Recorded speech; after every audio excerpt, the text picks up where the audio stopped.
During my recent camping trip, I encountered significant off-grid power issues. My electric went off.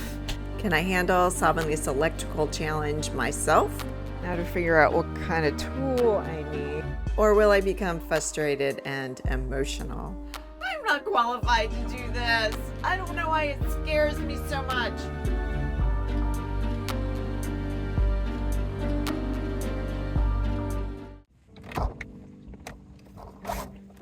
Ooh.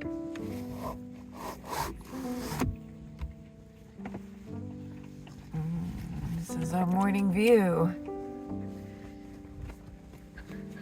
We're back at the campground close to my parents' house. My dad had surgery this week, so we had to come back. And as you can see, it's raining. Last night was not a very good night. Ron hates rain, he hates the wind, and we're also under this big oak tree, and acorns kept falling on the roof all night. So didn't get much sleep because he was up shaking, crying all night. Poor guy. I gave him some CBD, but that really didn't seem to help. So we're going to stay in this spot, which they don't have any other spots available. I'm going to have to come up with an alternative plan for Ron. Maybe my ex-husband can watch him. So I made a decision to drop Ron off at my ex's for a few days. So Ron's going to have a little vacation.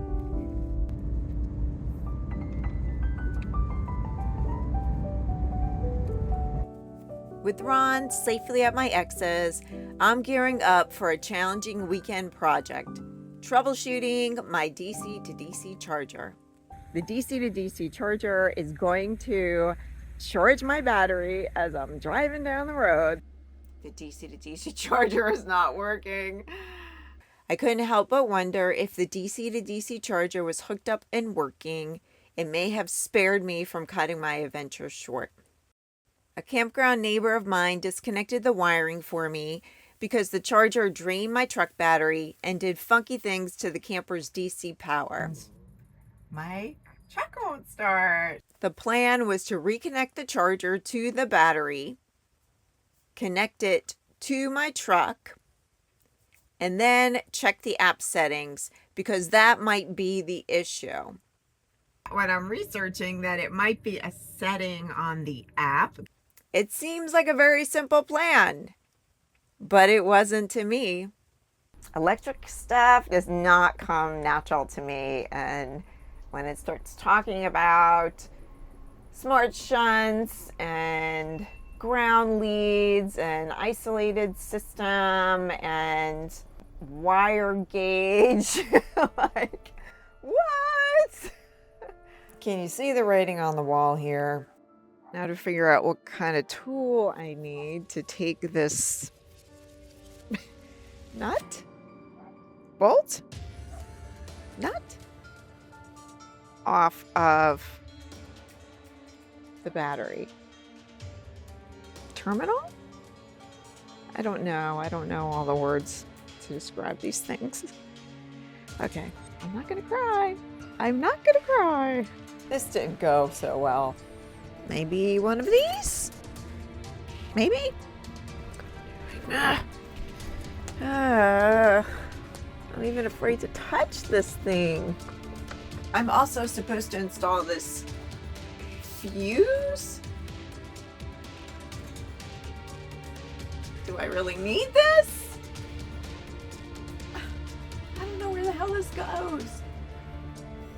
Tears were shed because I don't even know what tool to use. This is not going to work. I even had difficulty just trying to close the toolbox. I can't even close this. Oh, God. Oh, my God, that worked. My first win of the day. I think Lilo and I are going to go for a walk. I just need to get this feeling of frustration off of me. If I'm this emotional over something that's so small, what was really the issue? What was triggering me? All right, change of plans. I'm bailing. I'm not gonna attempt this. And I feel kind of like a failure that I didn't even attempt it. But this electric is like very intimidating to me. I was just talking to my neighbors that are in a Class A right next to me and kind of venting about this whole DC to DC charger issue. And I was like almost in tears. I was like fighting back tears. Oh, well, I will see them tomorrow. But they were very sympathetic. They said, you know, with RVs, there's always something. Like everybody they talk to, there's always something. And there is. Like, there is. It's not to discourage you about doing this. It's just, I've done things myself in the RV. It's just the electrical scares the crap out of me. So maybe that means I shouldn't be doing it. I should let trained professionals do it. Tomorrow we're leaving here and I don't have a campsite. I have Thousand Trails and I usually stay here on my membership, but January, February, March, like there's no spots. Tomorrow I'm going to see my parents. I'm probably going to stay with them for a couple nights. Okay, so there it is. The real reason I am so emotional. Hi everybody, this is Kim Ann from the future, and I'm in my parents' driveway in my camper, and I wanted to explain a few things. In that video, it might look like a little pathetic that I was getting so emotional about something that was really pretty small. I mean, looking back at it, like, so what? You don't feel confident with the electric. A lot of people don't feel confident with the electric. Just hire someone, right? But instead, I tried to work on it and it ended in tears and frustration. Have you ever heard the phrase, like, you're never upset about the thing you think you're upset about? And that was clearly the case here. That was the last night I had in that campsite, and I didn't have any other campsite reservations. And I know I discussed this before on my channel, but my parents are aging. They're both sick. My dad's 91, my mom's 88, and that's the reason why I keep coming back to Florida. I'm choosing to be close to them just in case they need me. Right now, they're independent in their house, but occasionally they need me. Like my dad just had surgery and we found out that his cancer came back. It's very emotional seeing your parents suffer and get weaker and more frail. And also, I mean, they want me to move in with them, and that's hard for me. You know, so I was remedying that by just being close by. But now I don't have a campsite anymore. Florida is very crowded in the wintertime, and it's hard to get a campsite. And I don't want to pay when I have a campsite membership. My heart wants to travel, and that's why I'm a nomad, but I'm choosing to be here, and more and more I'm accepting that because that's the right thing to do. The city that they live in, I can only park in the driveway for a week at a time, and I do not want to move in with them full time and store my camper. So that means that every week I'll have to go somewhere else. I'm still going to be traveling closer to where my parents are, probably all over Florida and perhaps Georgia. Georgia's a beautiful state. And they're still able to do things on their own. They're still able to live independently, and I'll still be a few hours away that I can come back if they need me. And it may come down to it at some point that I do need to move in with them, and they do need full-time care. And I guess I'll cross that bridge when I come to it. And I realize that I'm very, very lucky to still have my parents. They have lived a full, meaningful life. And, you know, many people don't have their parents, you know, the majority of their life. Many people lose their parents early in life, and that is a tragedy. So I'm not complaining. I just have a lot of emotions, you know, around it. It's really, really hard to see someone that you love declining. I'm happiest when I'm on the road and I'm traveling and I'm living in my camper, visiting different places, spending time with loved ones. And being stationary is really hard for me, but I'm choosing to do this. I'm choosing to be here for them. I know the last time I spoke about this, there were some really, really kind people that left comments to me about things that they were going through with their parents or choices that they made.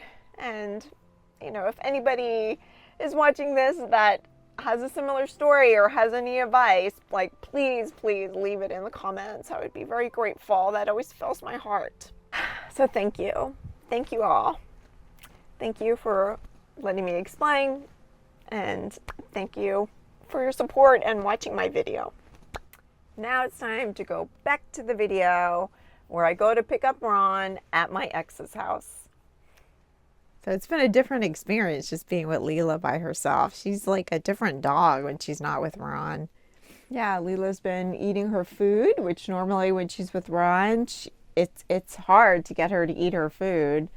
And she's just been really loving and sweet. But I can tell she misses Ron because she's not as active. She's just quieter and sleeps a lot. So we'll get to see Ron tomorrow. We'll pick him up. So I just checked out of my campground, the one I usually stay at that's close to my parents' house. And we're going to go get Ron now. So Ron's been over spending time with my ex for a week. And I just had Lilo. And this is the first time Lilo has been without another dog, probably in her entire life. And it's going to be fun to see Ron and Lilo together again and see how Ron reacts to me. Because usually when I leave him, he's very mad at me and just barks at me.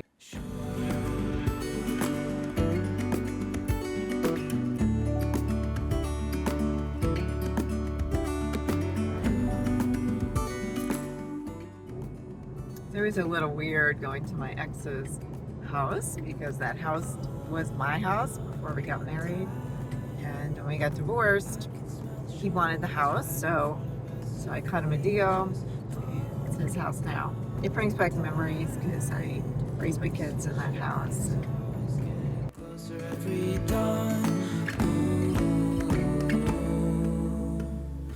We are dreamers. This is my old van. My ex still has it. Weird.